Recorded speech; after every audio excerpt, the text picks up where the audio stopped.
Hello everybody, मैं doctor Taufiq Hussain, associate professor in higher education.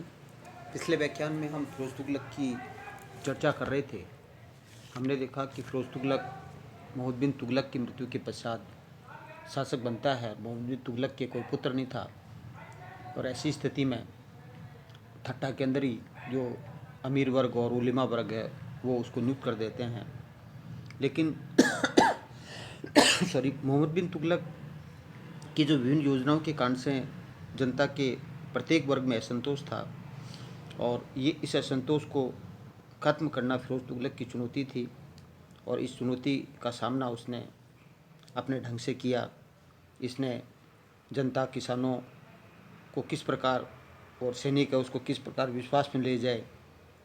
Doab में जो करवृद्धि के कारण से किसान भाग गए थे उनको किस प्रकार में पक्ष में लिया जाए, इसके लिए उसने उनका जो तकापी ऋण था जो दिया गया था मोहम्मद बिन तुगलक के द्वारा उसको माफ़ कर दिया।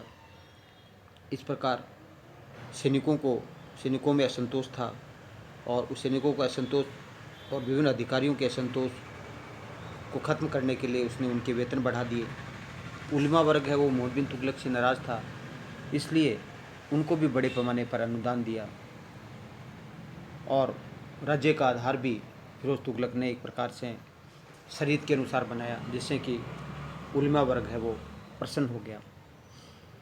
आपने देखा कि फ़िरोज़ तुगलक है वो एक राजनीतिक बुद्धिमत्ता की कमी थी और एक अच्छा सैनिक नेता भी नहीं था। उसने जितने भी युद्ध किए वो साम्राज्य विस्तार के लिए नहीं किए, अपितु साम्राज्य की रक्षा के लिए किए। उसने जो प्रदेश उसके समय में उससे मोहम्मद बिन तुगलक के समय में साम्राज्य से अलग हो गए थे उनको जीतने का पुनः प्रयास करने का एक ढुलमुल तरीका ही अपनाया और बहमनी, विजयनगर आदि राज्यों को तो दक्षिण के राज्यों को जीतने का तो उसने प्रयास ही नहीं किया और जिन राज्यों को जीतने का प्रयास किया उसमें भी उसको ज़्यादा सफलता नहीं मिली। इस तरह से एक सैन्य दृष्टि से उसका जो कार्य है वो कुछ अच्छा नहीं कहा जा सकता। प्रशासन का जो पुनर्गठन है वो शरीयत के अनुसार किया, जिससे शासन का स्वरूप है वो किस तरह से सांप्रदायिक है वो हो जाता है। इसने जो आर्थिक सुधार किए उससे राज्य की व्यवस्था है उसमें आर्थिक स्थिति है उसमें कुछ सुधार हुआ, इसलिए उसका फ़िरोज़ तुगलक का शासनकाल शांति और समृद्धि का काल कहा जाता है। उसने कर व्यवस्था का स्थायी निर्धारण किया, कर व्यवस्था का पुनर्गठन किया और कितनी आय होनी चाहिए इसका पता लगाने का एक कार्य किया जो अच्छा था। शरीयत के अनुसार उसने 4 ही कर रखे, खराज, खम्स और जजिया, ज़कात, जिसकी हम चर्चा पिछले व्याख्यान में हम कर चुके हैं।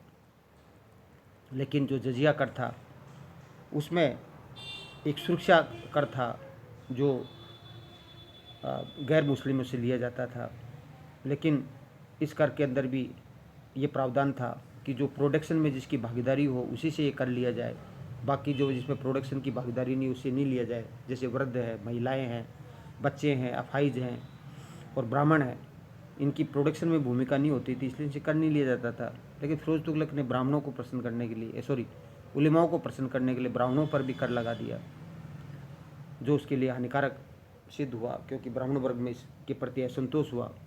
तो एक ब्राह्मण ने तो इस का विरोध करने के लिए उसके महल के आगे आत्मदाह करने का प्रयास भी किया। तो एक प्रकार से इस नीति के कारण से उसको कई समस्याओं का है वो सामना है वो करना पड़ा।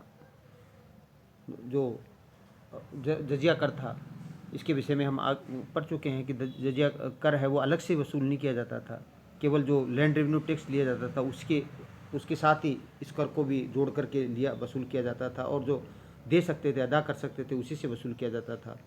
और इस कर की दर भी एक नहीं थी, अलग अलग थी। हाई इनकम वर्ग से ज़्यादा लिया जाता था, 48 दिरहम लिया जाता था। जो मिडिल इनकम वर्ग है उससे 24 दिरहम लिया जाता था और जो बहुत ही कमज़ोर हैं, जो ज़्यादा बहुत पैसा नहीं कमा रहे, बहुत कमज़ोर हैं, उससे नहीं लिया जाता था। और थोड़ा बहुत कमा रहे हैं, निम्न आयु वर्ग के हैं, उनसे 12 दिरहम लिया जाता था। लेकिन जो फ़िरोज़ तुगलक है उसने ब्राह्मणों पर भी है वो कर लगा दिया।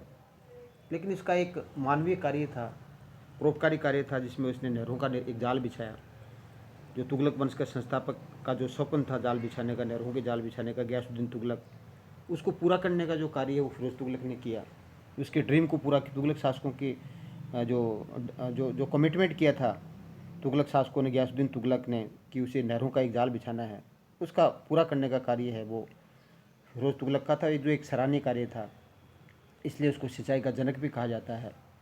और न केवल नहरों का निर्माण करवाया, अपितु जो पानी का प्रॉपर डिस्ट्रीब्यूशन हो, सभी को पानी मिले नियमानुसार, उसके लिए इसने एक अधिकारी बाप दादा को नियुक्त किया। तो नहरों निर्माण के विषय में जो यहाँ बिन सरहिंदी की तारीख़ फिरोजशाही है, उसमें नहर निर्माण का उल्लेख मिलता है। उसके समय की जो 4 प्रमुख नहर है जिसकी हम चर्चा कर चुके हैं, यमुना से हिसार, सतलज से घग्गर, यमुना से हिसार और घग्गर से फिरोजाबाद, ये प्रमुख नहरें थी जिसका निर्माण फिरोज़ तुगलक ने करवाया, जो कि एक फिरोज़ तुगलक का एक सराहनीय कार्य है वो कहा जा सकता है, क्योंकि वो किसानों के हितों को ध्यान में उसने रखा। इससे उसकी राज्य की आय में भी वृद्धि हुई।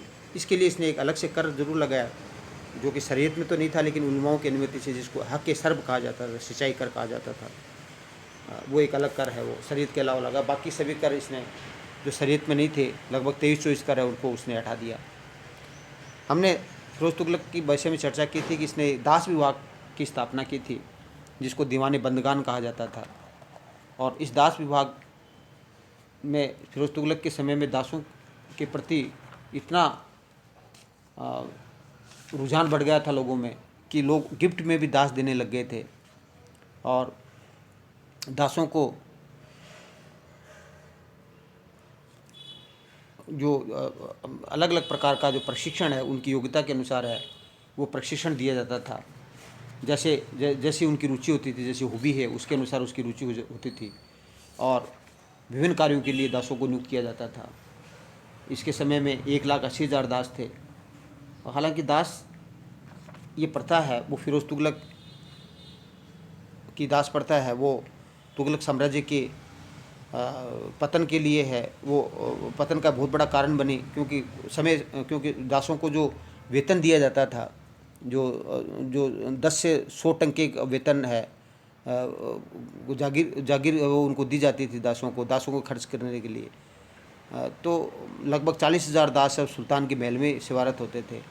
तो इन दास प्रथा है वो एक प्रकार से राज्य की प्रोडक्टिविटी बढ़ाने के लिए तो महत्वपूर्ण रही, लेकिन इसके साथ साथ है जो दुर्बल उत्तराधिकारियों के समय ये शक्तिशाली हो जाते हैं और तुगलक साम्राज्य के पतन का बहुत बड़ा कारण बने। फिरोज़ तुगलक के जहाँ तक सैन्य व्यवस्था का प्रश्न है, जैसे मैंने बताया कि एक सैनिक के रूप में फिरोज़ तुगलक है वो कमज़ोर साबित हुआ, एक सेनापति के रूप में कमज़ोर साबित हुआ, क्योंकि इसने सैन्य व्यवस्था के अंदर जो नए नियम लागू किए, उससे सैन्य शक्ति है वो, राज्य की सैन्य शक्ति मजबूत होने के बजाय कमज़ोर हो गई और तुगलक साम्राज्य की पतन का कारण बनी। क्योंकि फिरोज़ तुगलक ने सैनिकों को नगद वेतन देने के बदले में जागीरें देना प्रारंभ कर दिया। उनको उतने ही मूल्य का जागीर है वो दे दिया गया और सेना के पदों का वंशानुगत कर दिया गया। ये दो कार्य दो नए नियम जो लागू किए, सेना को वेतन के बदले जागीर देना और सेना के पदों का वंशानुगत करना, इन दोनों कारणों से क्या हुआ कि इसकी सैन्य शक्ति कमज़ोर हो गई। क्योंकि सैनिकों को कभी रिटायर्ड नहीं किया जाता था। जो वृद्ध सैनिक होते थे उनकी जगह उनके लड़के हैं, उनके बेटे हैं, दामाद है, रिश्तेदार है आदि को सैनिक कार्य के लिए भेज दिया जाता था, जो बिल्कुल योग्य कॉम्पिटेंट नहीं होते थे। लेकिन फिरोज़ तुगलक की एक विवेकहीन जो उदारता थी, उसके कारण से सैन्य व्यवस्था बर्बाद हो गई, चौपट हो गई। यहाँ तक कि गुलामों को भी भेज दिया जाता था सैनिक सेवा के लिए। सैनिकों की योग्यता पर कोई ध्यान नहीं रहता था, प्रशिक्षण पर कोई ध्यान नहीं दिया जाता था। नियमित रूप से जांच है उस पर प्रतिबंध है वो लगा दिया गया, नियमित रूप से निरीक्षण पर प्रतिबंध लगा दिया। सैनिकों का एक ही कार्य रह गया था कि वो लगान वसूल करते थे, क्योंकि उनको वेतन मिलता नहीं था। और जब कोई सैनिक कार्य के लिए उनको बोला जाता था तो वो ये बहाना बना लेते थे कि सर हम लगान वसूल करने के लिए जा रहे हैं, क्योंकि वेतन के बदले लगान ही मिलती थी। घुड़सवार सेना का निरीक्षण बंद कर दिया गया।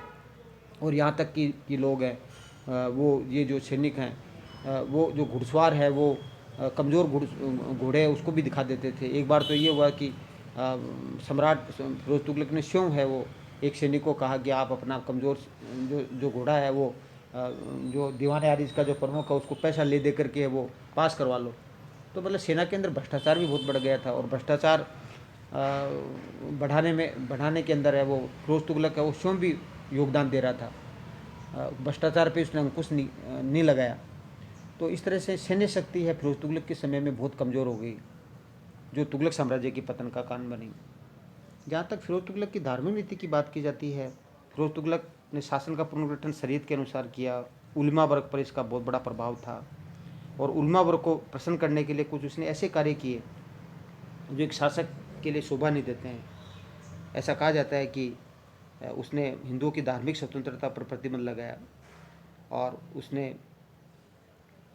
एक तरह से उसके समय के अंदर क्या था कि एक जजिया कर लिया जाता था, और वो जजिया कर है वो गैर मुसलमानों से लिया जाता था, और यदि वो धर्म परिवर्तन कर लेते थे तो वो जजिया से मुक्त हो जाते थे। तो ऐसी स्थिति में इस फिरोज तुगलक के समय में धर्मांतरण हुआ। बहुत से लोगों ने लालच के अंदर है या जजिया से मुक्त होने के लिए है वो अपना धर्म परिवर्तन कर लिया या करवा दिया गया। तो धर्म परिवर्तन को प्रोत्साहन मिला, जो एक गलत टेंडेंसी थी फिरोज तुगलक के समय में। और इसमें उसने ऐसा कहा जाता है कि इसने जो गैर मुस्लिम है शिया वगैरह है, क्योंकि वो कट्टर सुन्नी था, उस पर भी उन्होंने काफ़ी इस पर अत्याचार किए। और इसके विभिन्न प्रकार के युद्ध अभियान के विषय में कहा जाता है कि वो उसकी कट्टर धार्मिक नीति की उपज हो सकते हैं, जैसे नगरकोट का अभियान और जहाज नगर का अभियान। तो इस तरह से फिरोज तुगलक एक धर्मांध शासक था, और धार्मिक असहिष्णुता के कारण से एक साम्राज्य का एक बहुत बड़ा भाग हिंदू वर्ग है वो इससे नाराज़ हो गया था, जो स्वाभाविक भी था, और जो फिरोज तुगलक के साम्राज्य के पतन का बहुत बड़ा कारण है वो भी माना जाता है। फिरोज तुगलक की जो सैन्य नीति है, धार्मिक नीति है या दास विभाग है, वो उसके पतन का कारण बना, ये सही है। लेकिन कुछ फिरोज तुगलक के कुछ अच्छे गुण भी थे, कुछ अच्छे कार्य भी थे, क्योंकि फिरोज तुगलक जो फिरोज तुगलक जो उसने जनहित के निर्माण के कार्य किए, उसने सार्वजनिक निर्माण विभाग है उसकी स्थापना की, और विभिन्न नए नगर बसाए, जिसमें हिसार है, जौनपुर है, फतेहबाद है, फिरोजपुर है, फिरोजाबाद है, हम कह सकते हैं। इसके अलावा इसने कदम शरीफ मस्जिद दिल्ली के अंदर है उसका निर्माण करवाया। उसने हौज खास के अंदर अपने स्वयं का मकबरा दिल्ली के अंदर निर्माण करवाया। जुम्मा मस्जिद है, खास मस्जिद है, चौबुर्नी मस्जिद है, इन मस्जिदों का निर्माण करवाया। फिरोज तुगलक को इमारतों वाला शासक भी कहा जाता है। इसके समय में विभिन्न मकबरे हैं, उनका पुनर्निर्माण उनकी मरम्मत कराई गई, और विभिन्न प्रकार की इमारतें बनाई गई। बाग लगाने का बड़ा शौक था फिरोज तुगलक को। उसने लगभग कहा जाता है कि इसने लगभग 1200 बाग लगवाए, जिसमें विभिन्न प्रकार के फ्रूट्स वाले फूल वाले पौधे लगाए, जिससे उसको 1,75,000 टन का वार्षिक आय होती थी। उसकी राज्य की समृद्धि बढ़ी। तो फिरोज तुगलक एक विद्वान भी था, इसके लिए इसने मुद्रा प्रणाली है उसमें कुछ नए प्रयोग किए। उसने दहगानी, हस्तगानी, शशगानी आदि नए सिक्के जारी किए। फिरोज तुगलक ने जो दासों हैं उन दासों को विभिन्न कार्यों का उसकी रुचि के अनुसार प्रशिक्षण दिया। विभिन्न कारखानों की स्थापना की। उन कारखानों पर ऐसा कहा जाता है कि फिरोज तुगलक के समय में 36 कारखाने थे। इन कारखानों में दासों को नियुक्त किया, जिससे उनको उचित प्रकार का वेतन दिया जाता था। फिरोज तुगलक ने जो मानवीय कार्य में हम कह सकते हैं कि इसने दारुल सफ़ा अस्पताल का निर्माण करवाया, जिसमें गरीब लोगों का मुफ्त में इलाज किया जाता था। इसने दीवाने खैरात नामक एक दान विभाग की स्थापना की, जो एक मानवीय कार्य था, जिसके अंतर्गत है गरीब लड़कियों की शादी पर उसको आर्थिक सहायता दी जाती थी। एक रोज़गार विभाग की स्थापना की कि लोग युवा हैं वो ऐसे भटके नहीं, उनको एक मंच मिल जाए अपॉइंटमेंट का। उसके लिए रोज़गार नवयुवकों को नौकरी उपलब्ध कराने के लिए दीवाने इस्तेहाल, जो एक अच्छा कार्य था, दिल्ली के अंदर स्थापित किया। प्राचीन स्मारकों के प्रति इसकी रुचि थी। एक ऐसा कहा जाता है कि दिल्ली टोपरा और दिल्ली मेरठ के निकट उसने एक जो अशोक के स्तंभ हैं उनको वो दिल्ली लेकर के आया। और इसने ऐसा कहा जाता है कि कुतुब मीनार, इसके समय में कुतुब मीनार जो दिल्ली के अंदर है, जिसकी स्थापना इल्तुतमिश ने की थी, उस पर बिजली गिर गई थी, तो उसकी 5वीं मंजिल का निर्माण है वो इसका निर्माण करने का जो श्रेय है वो फिरोज तुगलक को जाता है। इसकी अंतिम 2 मंजिल हैं, उसका निर्माण है वो फिरोज़ तुगलक ने करवाया। फिरोज़ तुगलक के विषय में कहा जाता है कि फिरोज़ तुगलक है वो विद्वान था और विद्वानों का आश्रय दाता था। उसने स्यों ने जो फतवात फ़िरोज़शाही नामक आत्मकथा लिखी, फतवात फ़िरोज़शाही नामक आत्मकथा लिखी, और इसके समय में वो विद्वानों का ये आश्रयदाता भी था। और इसके समय में जियाउद्दीन बर्नी और शमशेर सिराज हफीज़ दो विद्वान थे। बर्नी ने तारीख़ फ़िरोज़शाही और फतवा जहादारी लिखी, शमशेर सिराज हफीज़ ने तारीख़ फ़िरोज़शाही लिखी। तो फिरोज़ तुगलक विद्वान भी हम कह सकते हैं, विद्वानों का आश्रयदाता भी कह सकते हैं। इसने एक तरह से फिरोज़ तुगलक प्रथम शासक था जिसने नगरकोट अभियान के अंदर लगभग 1300 संस्कृत के ग्रंथ है उसको प्राप्त हुए, और उन 1300 संस्कृत ग्रंथों का उसने जो संस्कृत में थे उनका फारसी में अनुवाद किया। ये प्रथम शासक था जिसने इतनी बड़ी तादाद के अंदर, सल्तनत काल का प्रथम शासक था, इतने बड़ी तादाद में फारसी में ग्रंथों का अनुवाद किया। और इसमें से एक दलियाले फ़िरोज़शाही नामक एक ग्रंथ था जिसमें दर्शन और नक्षत्र विज्ञान से संबंधित ग्रंथ था, जिसका इसने फारसी में अनुवाद करवाया। तो इस तरह से एक मानवीय कार्य भी इसने किए, परोपकारी कार्य भी इसने किए। दास विभाग जो आपका शिक्षा के क्षेत्र के अंदर इसने कई मदरसों की स्थापना भी इसने की, जिसमें विभिन्न प्रकार की शिक्षा है वो दी जाती थी। फिरोज़ तुगलक है उसकी 1388 के अंदर है वो मृत्यु हो जाती है, 80 वर्ष की अवस्था के अंदर है उसकी मृत्यु हो जाती है। और मृत्यु के बाद में गयासुद्दीन तुगलक सेकंड है वो शासक बनता है, उसके बाद में अबू बकर बनता है, उसके बाद में मोहम्मद हुमायूं और नासिरुद्दीन महमूद बनता है। तो तुगलक वंश का अंतिम सुल्तान है वो नासिरुद्दीन महमूद था।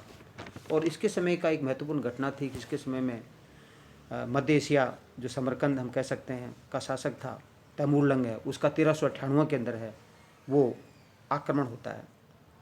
और इस आक्रमण का उद्देश्य है वो एक प्रकार से लूटमार करना था।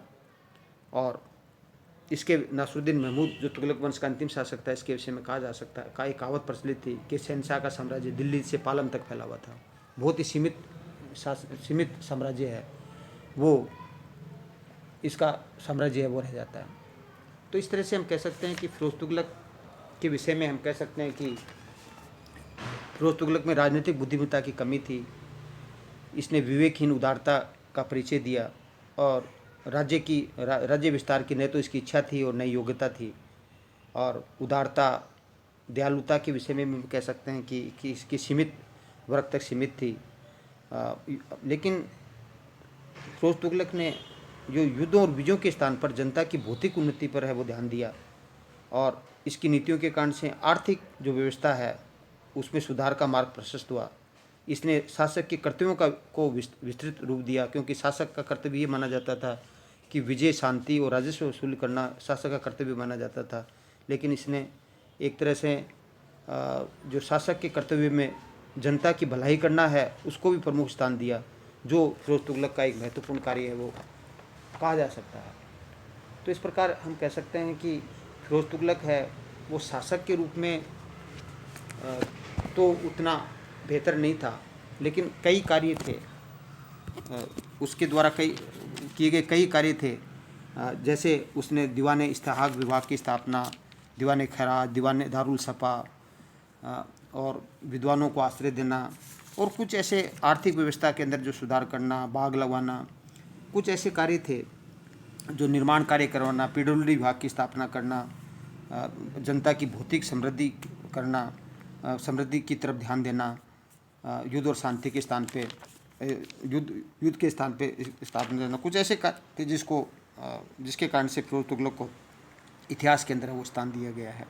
अपितु लेकिन एक शासक के रूप में उतना सफल नहीं कह सकते, लेकिन फिर भी कुछ ऐसे मानवीय कार्य किए जिसके कारण से आज भी तुगलक डायनेस्टी के अंदर फिरोज़ तुगलक का एक महत्वपूर्ण स्थान है वो माना जाता है।